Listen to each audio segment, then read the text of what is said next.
If you're on the market for a home, what exactly are you looking for in a realtor? If you want an ATX original who has over 2 decades of experience in this market, a truly devoted family guy who's been known to make time for a cortado or two as well, if so, I know a guy. His name is Kevin Hutchison. He manages to balance his life while finding homes for his clients, all while playing dad. This proud boy and girl dad is musically inclined, and he bleeds burnt orange as well. Thank you, Clint. You pretty much said it all. I'm honored to be a part of Stories Inside the Man Cave and honored to serve each and every one of you in your real estate needs. San Antonio, Austin, Texas, everywhere in between. Hutch will treat you like family while finding your ideal home. Give him a shout at the number on your screen or shoot him an email. Kevin Hutchison at Realty Austin.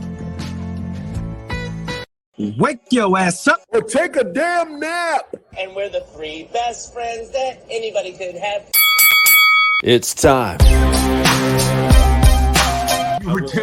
Sean, you were twerking. That's going to happen. Murph, don't be a dick all your life. It's one of the more fun podcasts I've ever done. Hey, I tell you what, if you're not talking about sports in the man cave, I bet not say you not a man. That's it.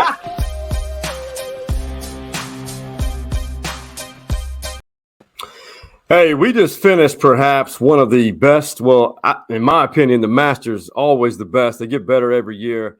I had to bring on a guy that knows a little bit about golf. He's a member of the Royal Golf family of Austin, one of the better families in Texas as far as golf. Charlie Crenshaw the 6th. You know, I got to get my Roman numerals right. Sometimes I get them wrong. Crenshaw, man, I appreciate this. Is the second time for you, first time on the video platform. How do you sum up what you just saw with Scottie Scheffler this past weekend, man? That was amazing. Well, the thing about Augusta National is it always brings stories. Right, and right. It is always it is tournament of all time. It's sports. I can't get enough of it. Chef, I read that the night before his final, like a significant other had to calm him down and say, you are red stage. Yeah. And, he didn't think he was. And it was just, he had a hard time dealing with it because, it is truly the world stage of golf. And I kind of felt that, with him. He was just, I can't imagine being in that moment, but my uncle Ben said it best. When he was leading the tournament in 1995, when he was walking to the clubhouse right before his final round that day, a bunch of cameramen and reporters surrounded him and said, "Hey, Ben, how you doing?" And all he said was, "Pretty good." And I said, "Well, what about today? How do you feel about today?" And you know what? I'm going to do my best to maintain a good rhythm. I'm going to take what the course gives me, and I'm going to see where the cards fall. Right. And that's all you can. It's the course is no favor. You have got to just truly believe in yourself, play within yourself, and really take what that course gives you because it does you no favors. Right. But Scottie, I think the tables really turned on number 3. Number 3 is each guy leapfrogging each other every hole, but then number 3 happens, and both hook their ball into the trees on the left. They both have pretty good shots. Oh my gosh, here comes Cam Smith, one of the best wedge players in the game, hands down. You're thinking he's going to stick the ball to about 2 or 3 feet and take the lead at this point, but he comes up short. And he lands his ball right next to Scheffler. So you're thinking, okay, bloodbath is on. And then Scheffler chips in. And it was like a dagger in Cam Smith's stomach. You could just tell, like, are you kidding me? And then Smith flies the pin about 15 feet and 2 putts for bogey. And I honestly think, and all credit to guys one of the best in the world. But you tell at that point right there that it really, really turned. And that really got into Cam Smith when he chipped in for that birdie. I don't because he just didn't hit the ball well after that. That chip in really got to him, and Scheffler just from there just never looked back. And I'm happy. I don't know. I've never met him, but being from Texas in my heart, so I was so down. Yeah, I agree with you. The one thing that I hate back in my media days when I was at KView, I hate that I didn't give more time into getting to know Scottie. Everybody, we knew Jordan Spieth. I mean, Texas has had some great golfers dating back, a long time, including your uncle Ben Crenshaw, and of course Tom Kite. And there's a long list. I mean, there's still great golfers there. And Scottie, just to me, I'm not saying I didn't think he would win the Masters, but his performance the week before last here in Austin at Dell Match Play, that was kind of like it gave us an insight to where this guy's on a hot streak. I mean, you play golf competitively. I mean, could you have seen that coming when you saw him play here in Austin at Dell Match Play?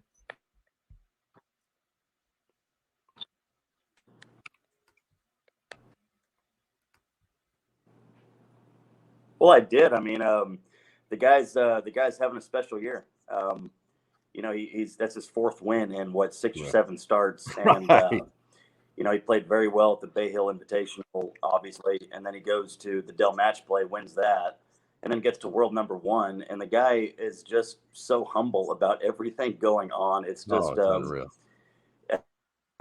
Even he said, I don't even believe that I'm world number 1. I won't believe it. See it in the paper tomorrow. And March 6th of last month, I did post. I think I shared it today. I did post that Scottie Scheffler is going to win the Masters. He's on a special run right now. He's having a great year. I mean, my gosh, four wins in a year for anybody is special, but including the Bay Hill Invitational and the Dell Match Play and the Masters. Are you kidding me? But the thing about golf, though, I think it's so beautiful about golf is they're always changing. They're always evolving. These players are only getting better and better and better and better. And we'll see how long he can hold on to this. I hope it's for a long time, but you never know. I mean, this golf is that's why I love golf so much. I love it more than any other sport, to be honest, because these guys are getting better every day, every hour, every second. There's guys out there practicing right now and getting better. You don't see that in all other sports, and it's just that's why they're having to literally lengthen and redo courses to accommodate these guys because they're so better and better every day. Yeah.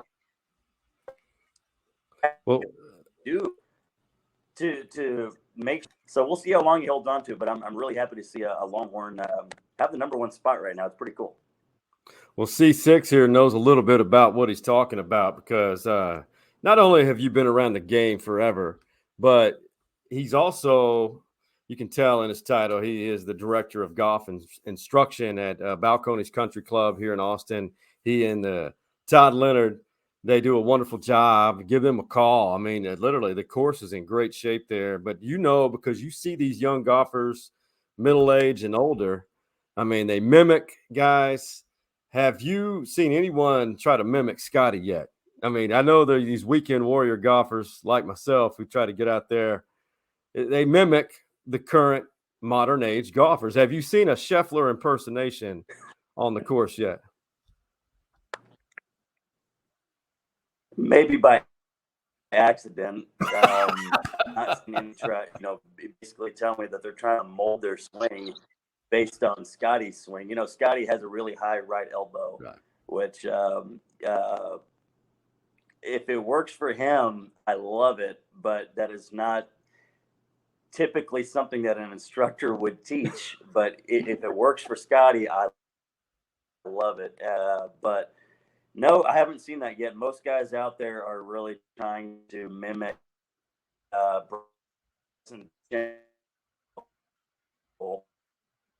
swinging at him. And then there's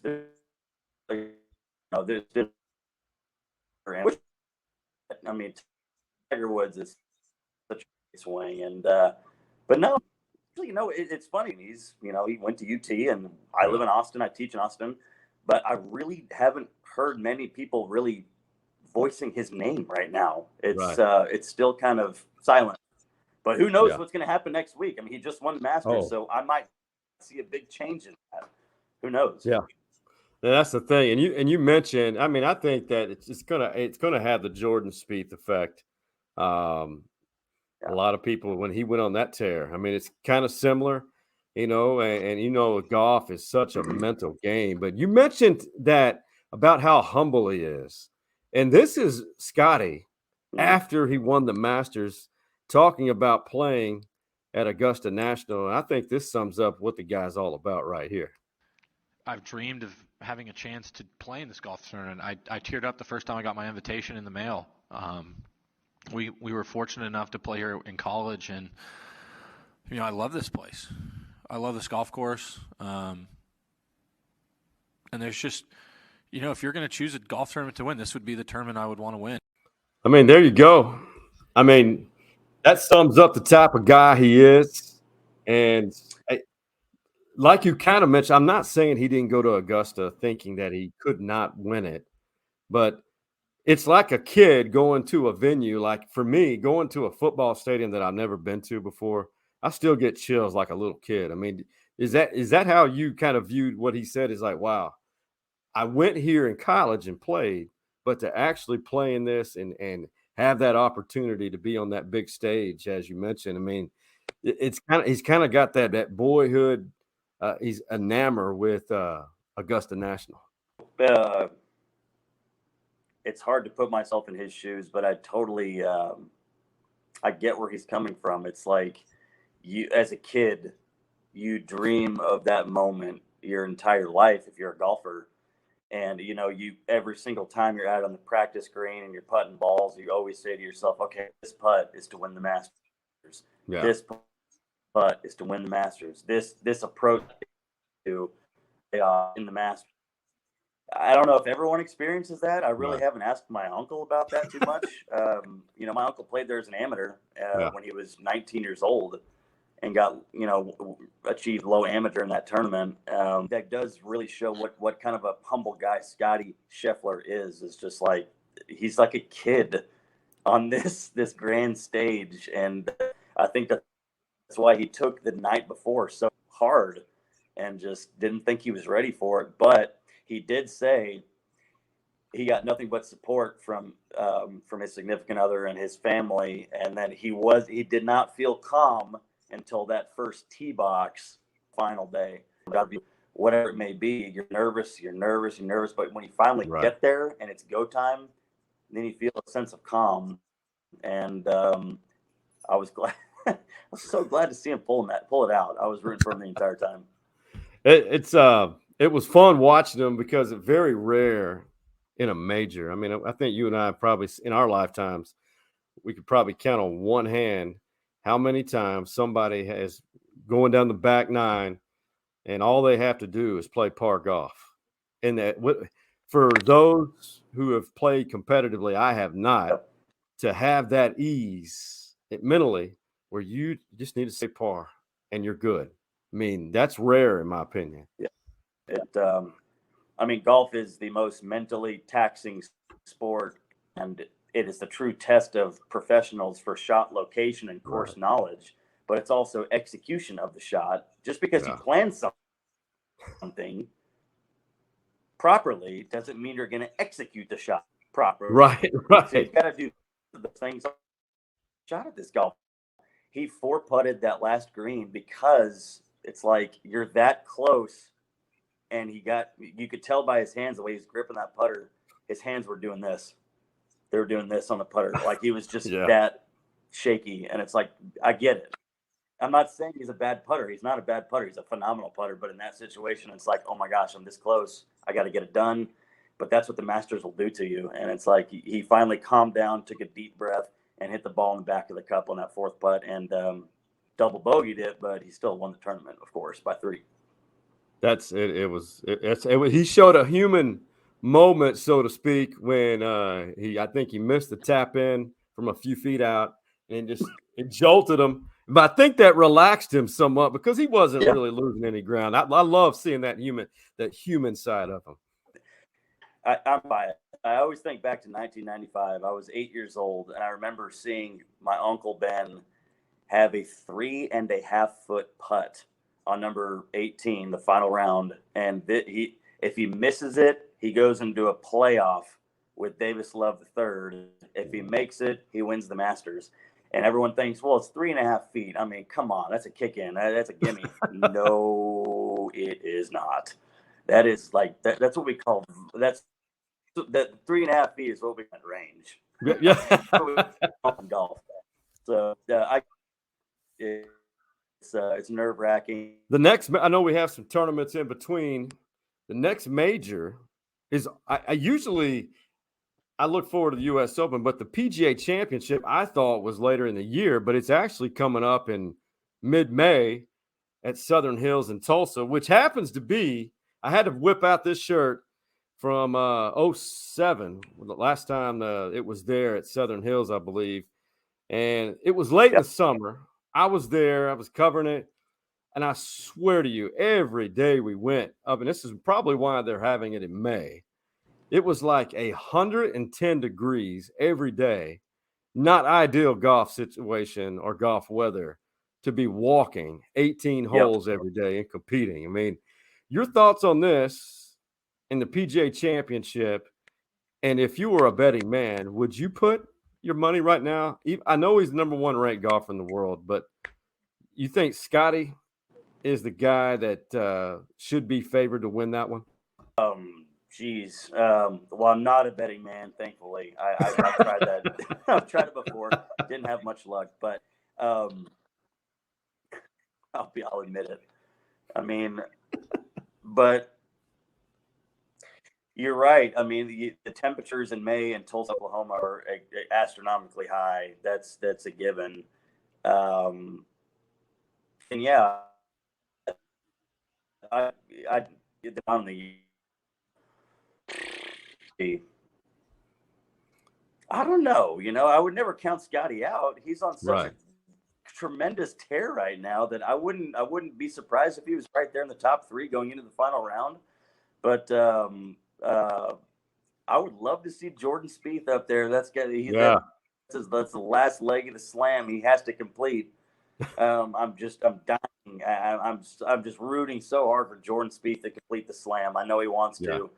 I know it's got to be tough. He has it as tough as Roar. I can't imagine having Masters as the last leg of the slam. That's got to be haunting. But I'm rooting for Spieth on that one. But hey, they're both Longhorns, so I'm rooting for both of them. Right. But betting man, I tell you what, Cam's. I still can't count out Cam Smith. That guy's playing tremendous golf right now.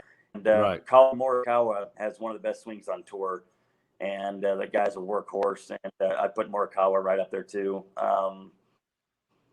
But we'll see. I'm rooting for the Longhorns, as you know. Spieth or Scheffler, I'll take it.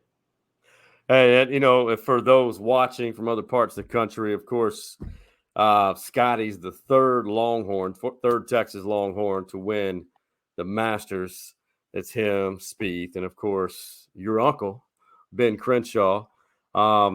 It's this show, by the way, this podcast would not be possible without all the sponsors. And I got to show you one of our latest, of course, Honest Air Conditioning and Plumbing is the latest to jump on board, the Man Cave. But this is kind of a fun segment right here. I'm not going to do the full promo, but man, it is time for some manscaping.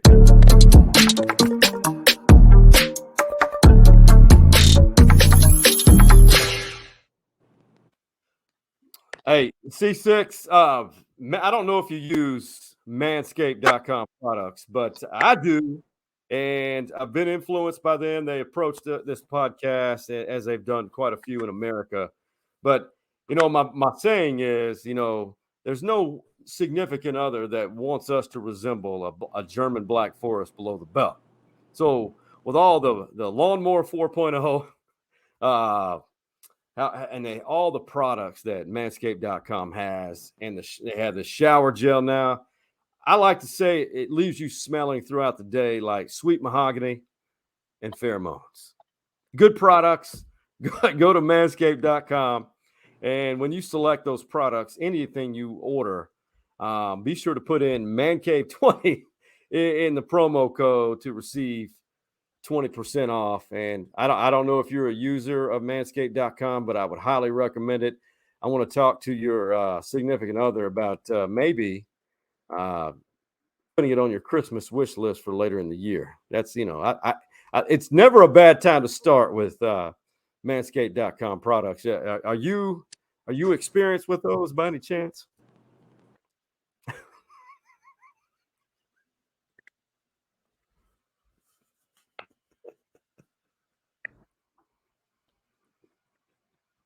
I am. I'm Oh, actually. Are you really? I'm a user. Yes, I'm a customer. I have been since 2019, and love their products. Yes, I'm not even kidding. I wouldn't lie to you right now, Sean. I love their products. They do a good job. I actually saw them on Shark Tank, and I've never missed an episode of Shark Tank. And so I saw them, and I started ordering, and I've been happy ever since. And so has my girlfriend.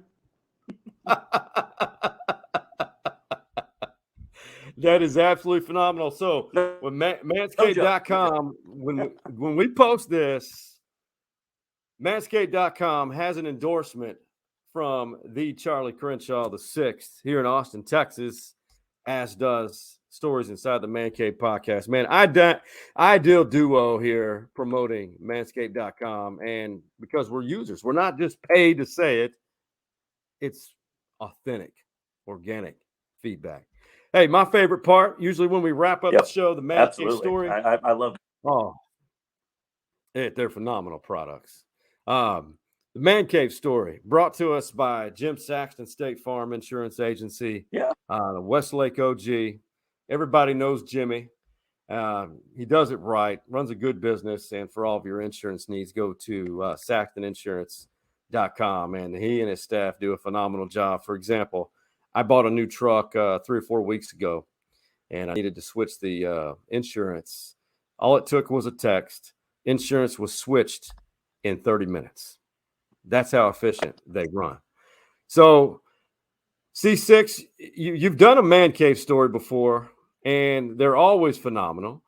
Do you, by any chance, have a Man Cave story from maybe an experience out at Augusta National? Do you have one that you may remember? Or anything relative to golf here in recent history? Uh-oh. Did you hear me? I haven't been there. Oh, you have not? But I have not tell either. you is that when I was 8 years old, going on 9, when I was 8 years old, going on 9, that's when there's this buzz going around Austin saying, everyone was talking. I was 8 years old. I was a kid. Yeah. Second grade. And everywhere I walked that Thursday and Friday at school, all these teachers were just, in my face. Charlie, your uncle's doing this. Your uncle's doing that. He's leading. And I was just thinking to myself, that's what he does. He's a golfer. Like, who cares? Like, I didn't understand the magnitude of the tournament. And so Sunday rolls around, and he wins. And I still didn't understand the magnitude of it. I had no idea. I was just like, hey, that's cool. My Uncle Ben's on TV. He just won a golf tournament. He's crying for some reason. And Carl Jackson is hugging him for some reason. I don't know why this is so emotional. Who cares? And everyone's just like, you have no idea what just happened. Your uncle just won the Masters. And that's when I finally understood the magnitude of that tournament and what it means to golf and what Augusta National means to so many people. Was the moment that I just fell in love with the game. And I was like, okay, now I'm this little kid who likes golf, and I turned into a kid that loves golf. All right, trivia question, Masters history. Who was Ben Crenshaw Was it Seve Ballesteros? It was not. It was a young fellow USC Trojan by the name of Brian Henniger. Brian Henniger. I don't remember that. I thought he was paired up with someone older. I mean, the guy was a kid. Unbelievable. He's still playing, right? Henniger? The group before him was, Greg Norman, Dave the Third. Yeah, Brian Henniger. He was like 21 or 22 years old at that time, and he was just on this phenomenal tear at the Masters, and then all of a sudden he gets in trouble. I think he shot maybe 77 or 78 for the round, but he was paired with Ben Crenshaw on that final pairing in 1995, and not a lot of people remember that. He was this little kid that was paired with 46-year-old Ben at the time, and behind him. Or in front of him, rather. I'm sorry. In front of him was Greg Norman and David Love and those guys. And Ben won by one stroke. There you go. Man, that's awesome trivia, because I don't know why I don't remember that pairing on that final round. I mean, I remember watching it, and I remember watching your aunt and your family there. Just it was just like amazing. And then because in 95, I was still at school at Stephen F. Austin. I remember that Sunday, took off work, did everything to watch it, and it was a big moment. I remember friends from Austin still calling me. Like that was a big deal back here, and because at Lions Municipal, I can't imagine what it was like that day at Muni. I can't say it enough, Sean. It's just the Masters week. It's always the of the year, and there's no tournament like it. No. People should not be working on the final round of the Masters ever. Should never ask for golf instructions on the Sunday of the Masters. No, that is a man card violation.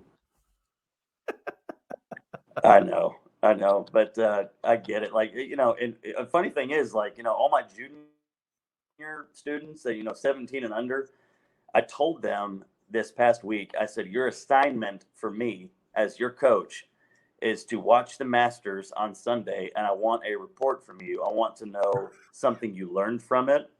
I want to know your report on somebody that went adversity, overcame it, and I want you to really watch their pre-shot routines and the way they approach shots at the Masters. And the parents love it. They love it. So all the parents got their kids to tune into the Masters this weekend. All the kids are already, the parents email or, book reports to me. And I think that's important. It makes non-golf fans, non-sports fans watch.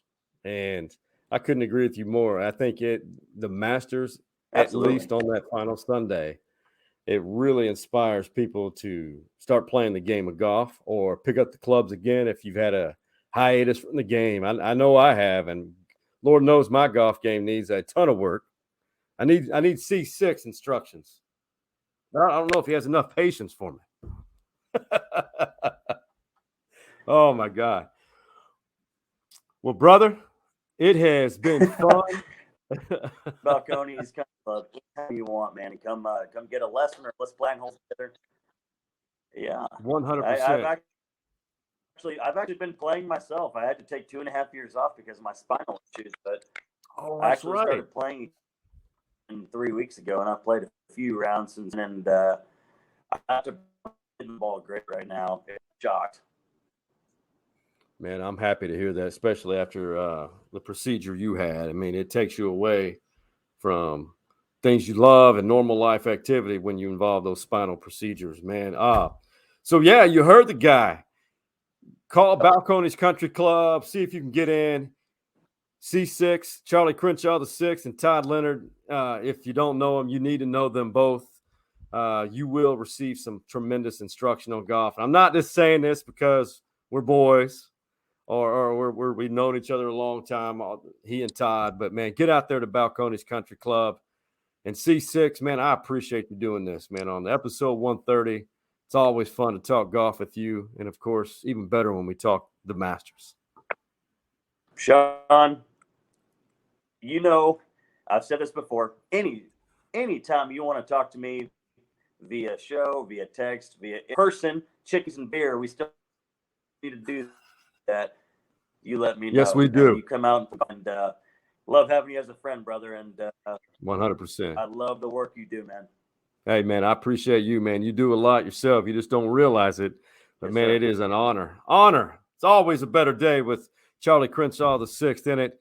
And for now, the two-time VIP guests of Stories Inside the Man Cave, C6, Charlie Crenshaw VI, and the OG Man Cave boys, that being Hardball Hards, Big Mike, and Coach Mo. We are out.